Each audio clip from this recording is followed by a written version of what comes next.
Hey everybody, welcome back to the kitchen. If you're new here to Great Lakes Junction, thanks for stopping by. We are going to be making a bulk brownie mix today. I thought it would be a good idea to get this done and put up in my pantry. I'm just waiting for my garden harvest to come in so I can get at all that canning that needs to be done. But while I'm waiting, I wanted to get a couple other things done and put up in the pantry. So bulk brownie mix, real morale booster, and who doesn't like a sweet treat once in a while? So stay tuned.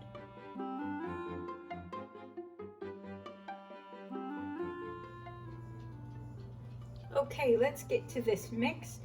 It's really simple. I'm only going to make half. It makes a lot. I will post the recipe below the description,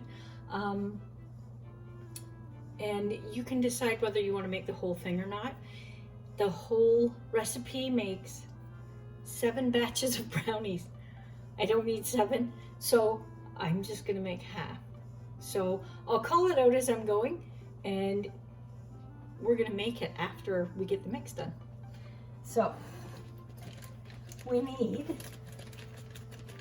3 cups of flour,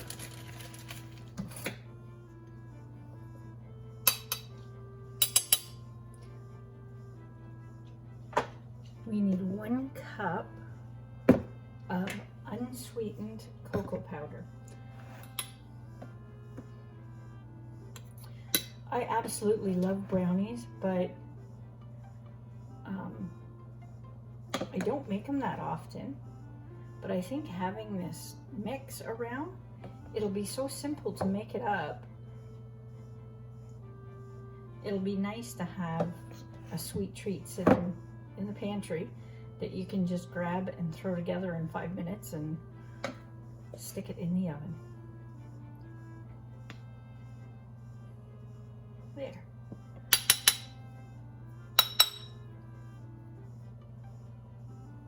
Okay.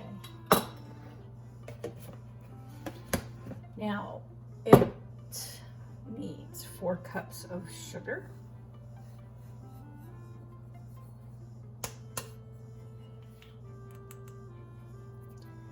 a teaspoon and a half of salt,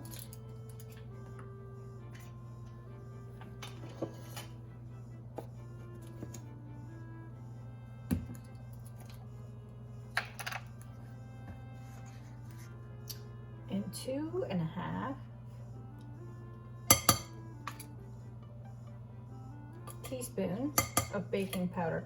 Actually, I'm going to put 3 in because that doesn't seem like a whole lot for that.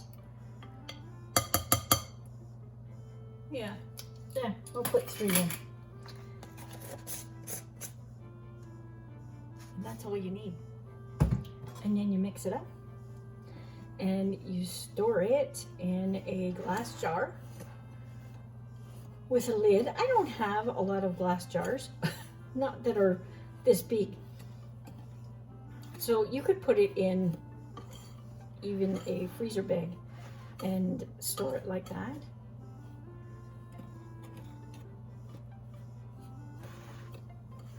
I have a spaghetti canister that holds spaghetti. So I think I'm going to put that in. I'm going to put it in there. And you could break this recipe up. You could put it in, measure it out and put it in mason jars and give it out as gifts. That would be neat for the holidays. You could add some chocolate chips to this, or white chocolate chips, and put it in mason jars and make it look really, really pretty. So you want to make sure that it's mixed up really well and there's no flour or cocoa powder that has not been mixed in. Oh, and I was going to tell you about the grocery store manager that I talked to while I'm mixing this up. I went into town last week to get my groceries. I think I need to start going more than once a month. I went in, it's been a month, and the prices were crazy. I couldn't believe some of them. So I was actually looking for a few things that weren't on the shelf. They had run out because they were on sale. So I grabbed the floor manager and asked him if he had any in stock, and he said we sure do. Now this grocery store that I go to never seems to have empty shelves. There's always stuff on the shelves. So he went and got what I was looking for, and then I come across something else that wasn't there, and I thought, wow. So I had to go get them again. And while I was talking to him, I was actually looking for Coke Zero for my son. So I asked the store manager if he had any, and he said no. And he said it's going to become more scarce. And I did not know that parts or ingredients of what makes up aspartame are getting harder to find. So he said aspartame might end up being not around much in the next little bit. So there was that, and he said they had started stocking up from the store from different manufacturers than what they normally buy from, only because they didn't want people to see a shortage of food. So I was like, wow. He said, however, the other companies that they were buying from are now becoming short on some of their food. So we will start seeing shortages at the grocery store here. So I wanted to pass that along, take it with a grain of salt. I'm considering he's a store manager of a grocery store, so he may know a little bit. He said it's coming, and it will definitely be here this fall and into the winter. So I am just going to fill this jar up now. We've got it mixed up pretty good. I guess I should check it just in case. Oh, it looks good. Hopefully we don't get short on food. I've been driving around my area because I live in farm country, and a lot of the fields are planted. However, there's a few that are not. The fields haven't even been turned from last year. So a little disheartening to see. But I know the farmers, I'm sure, are probably struggling a great deal right now, especially with the price of fuel, to fuel up their combines and whatnot. I can't even imagine having to do that. So, but thankfully, fuel has gone down a bit, at least here anyway. We were getting quite expensive. We were over $2 a liter. So it has come down from that, thank goodness. It was getting quite expensive. I think we're down to $1.80 a liter now. I have to do the math and figure out what that is in gallons. Okay, I loaded up my jar. I wrote the recipe for the mix on the jar. I'm awful at labeling things.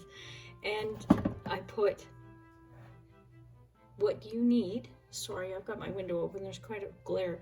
What you need to actually make the mix on the jar as well. So you can just put this away in your pantry, and whenever you want a brownie, you can make a pan really quick. So let's make a batch.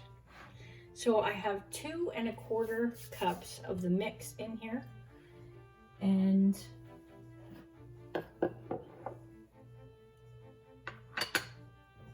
we need 2 eggs in it.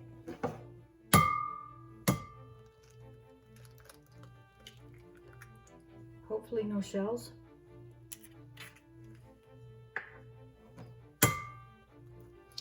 You need to preheat your oven to 3 1/4.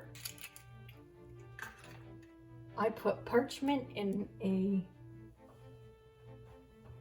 8x8 cake pan. I'll just give that a little bit of a mix.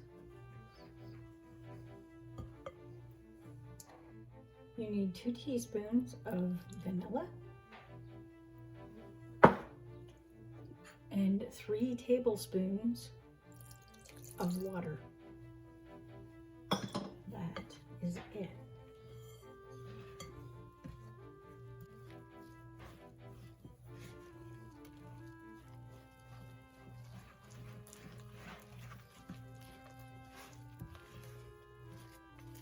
Takes a bit to get it mixed up. It's a very thick dough.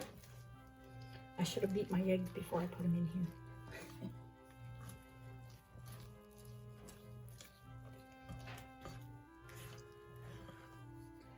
And you don't want to overmix brownie mix either, because they can get kind of tough. So just mix it until you've got no dry ingredients in there.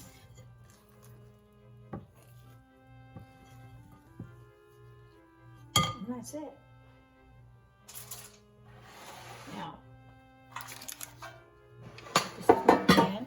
If you have a problem like me getting parchment paper into a pan, I just wet it, crumple it up, and throw it in, and it goes in perfect.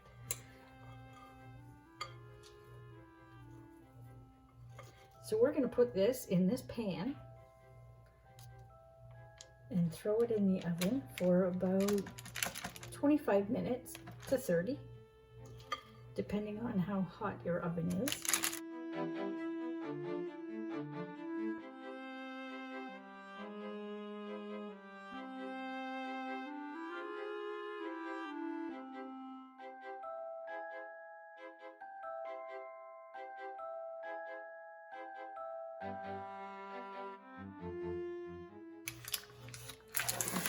And that is it. We're going to throw that in the oven, and when they're done, we will be back and definitely do a taste test. So we'll be right back. Okay, we popped them out of the oven. They're all done. I took them out of the pan and left them on a cooling rack so they'll cool a bit quicker. It smells so good in here, and they look delicious.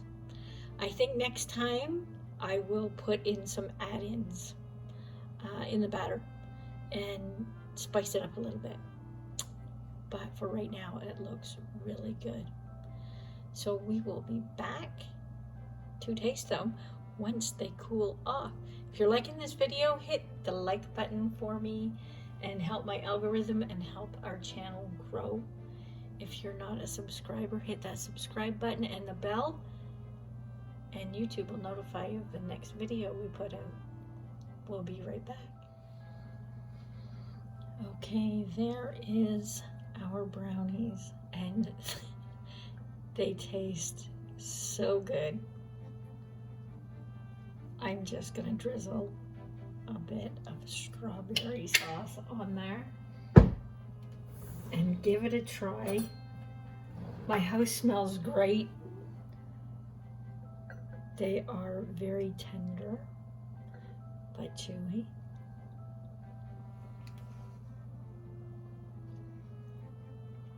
They are fudgy. Oh, they're really good. Great recipe to have in your pantry, and in 35 minutes actually have a brownie come out. It's great. It's like having a brownie mix from the grocery store that you made yourself without all the yucky ingredients in there. It's just simple ingredients, easy to make, and sorry, but eat your heart out, Betty Crocker. So give it a try. Let me know what you think. If you like it, leave a comment in the comments below. Let me know how you made out with it. We're on Instagram. Post me a picture on Instagram or Facebook and let me know what you created. And show us those pictures. We love seeing what you make. So thanks for watching, and until next time, stay safe.